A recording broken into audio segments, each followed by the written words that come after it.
Hello friends, आज हम discussion करेंगे कि कैसे हम स्टॉक मार्केट में एक अच्छा कॉर्पस बना सकते हैं। उसके लिए हमें कुछ चीज़ें ध्यान रखनी होंगी।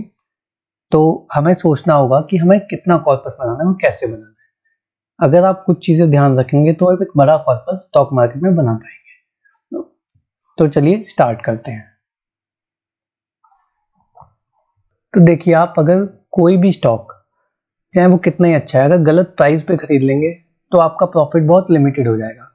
फॉर एग्जाम्पल, मान लीजिए आपने कोई स्टॉक अपने ऑल टाइम हाई पे खरीद लिया। मान लीजिए आपने कोई स्टॉक यहां पे ले लिया, ये था आपका 1000 रुपीज का। अब होगा क्या कि जब ये यहां से ऊपर जाएगा, मान लीजिए यहां से ऐसे ऊपर जा रहा है, ये 200 हो गया, इसे 200 लिख लेते हैं यहाँ पे। तो ये 100 रुपए का आपको अपमूव मिल गया।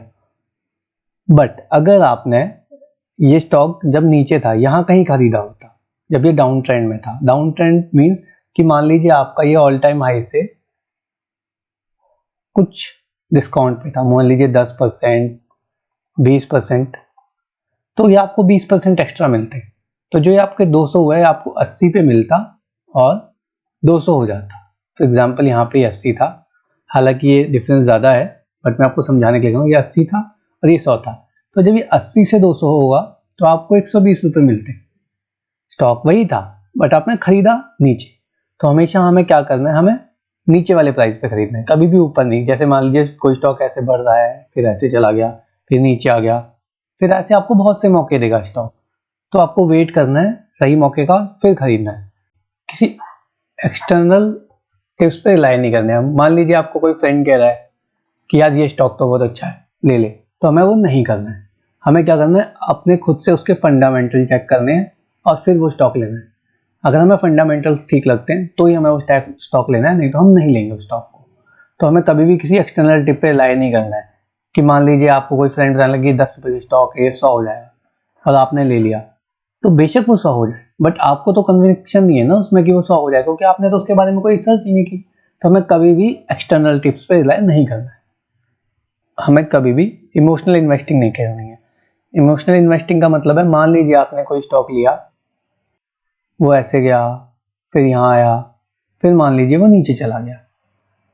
अब आपको लगेगा कि ये वाला स्टॉक यहाँ जाएगा, तो आपको मान लीजिए 20 रुपीज़ का गेन हो गया। यहाँ पे आपने मान लीजिए लिया था ये 10 रुपये का, यहाँ हो गया 30 रुपीज़ का, तो आपको 20 का गेन मिला। ये जो 20 रुपये का गेन है, आपको लगेगा यार मैंने तो बहुत अच्छा रिसर्च किया है, तो ये स्टॉक ठीक है, तो आपने इसे बेचा नहीं। बट हुआ क्या, इसके फंडामेंटल्स खराब हो गए अब। बट आपने सोचा नहीं नहीं, मैं ये फंडामेंटल तो ठीक हो जाएंगे। आपको लगा कि मेरी जो रिसर्च है वो कैसे गलत हो सकती है, तो आपको ये नहीं करना है। अगर आपको लग रहा है कहीं भी फंडामेंटल में कोई चेंजेस है तो आपको स्टॉक से उसी टाइम निकल जाना है। आपको इमोशनली उससे अटैच नहीं रहना है। मान लीजिए कोई आपने गलत स्टॉक खरीद भी लिया और आपको लग रहा है कि मैंने गलत खरीद लिया, इसके फंडामेंटल उतने अच्छे नहीं है, तो आप उसमें लॉस बुक करके और निकल जाए, उससे इमोशनली अटैच ना हो। तो हमें वो चीज़ ध्यान में रखनी है, तो हम अच्छा पर्पस बना पाएंगे। होता क्या है, हम रिटेलर्स क्या करते हैं कि जैसे कि मान लीजिए मेरे पास 1 लाख रुपए हैं। अब किसी के लिए 1 लाख भी बड़ा अमाउंट हो सकता है, किसी के लिए 10 लाख भी, किसी के लिए 1 करोड़, किसी के लिए 5 करोड़। तो हम मान के चलते हैं मेरे पास 1 लाख रुपए, ठीक है। अब मुझे वो इन्वेस्ट करने हैं। अब बहुत से लोग क्या सोचेंगे कि मैं ये 1 लाख रुपए क्या करता हूँ, एक ही स्टॉक में लगा देता हूँ और उससे मेरे 1 करोड़ हो जाएंगे। क्या ऐसा होगा? ऐसा नहीं होगा। होने को हो भी सकता है, बट आपको उसके लिए बहुत अच्छी किस्मत, फंडामेंटल्स और स्टॉक मार्केट का बहुत अच्छा साथ चाहिए, जो सब आपके फेवर में हो। तो इसकी पॉसिबिलिटी कम ही होती है। हम रिटेलर्स के लिए तो ये बहुत ही मुश्किल है, क्योंकि हमारे पास इतना इन्फॉर्मेशन का एक्सेस नहीं है, एक्सक्लूसिव इन्फॉर्मेशन का। तो हमें क्या करना है, मान लीजिए मुझे 1 लाख रुपए लगाने हैं, तो मैं वो 1 लाख रुपए कैसे लगाऊंगा?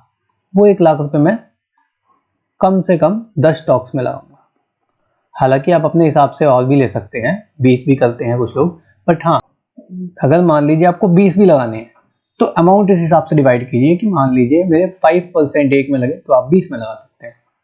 अब 10 से ज़्यादा में नहीं लगाएंगे तो कम से कम इतना होगा कि आपका ज़्यादा डाइवर्सिफाई नहीं होगा, क्योंकि 1 लाख रुपए बहुत बड़ा अमाउंट नहीं है, तो कुछ लोगों के लिए होगा, बट आज अभी करंट सिनेरियो में बात करें, करंट पर्सपेक्टिव से, तो ये आप इससे बहुत बड़ा पैसा नहीं बना पाएंगे। मेरे कहने का बस इतना सा मतलब है। ये कॉर्पस बड़ा है, आपके पास 10 लाख रुपए हैं, तो आप बेशक भी स्टॉक में लगाइए, फिर कोई प्रॉब्लम नहीं है। तो आप 5% का एलोकेशन कर दीजिए, मीन्स वो आपके अमाउंट के ऊपर है। बट हाँ, ऐसा नहीं करना है कि हमने 2 ही स्टॉक में पैसा लगा दिया। मान लीजिए दोनों वो कंपनी बहुत अच्छी कंपनी थी, आपने रिसर्च किया, आपको सब समझा, मान लीजिए प्रमोटर ठीक नहीं निकला, उसका मैनेजमेंट में कुछ इश्यू हो गया, तब आप क्या करेंगे? तो आप तो नहीं चला रहे ना उस कंपनी को, अल्टीमेटली कंपनी को तो मैनेजमेंट ही चला रहा है।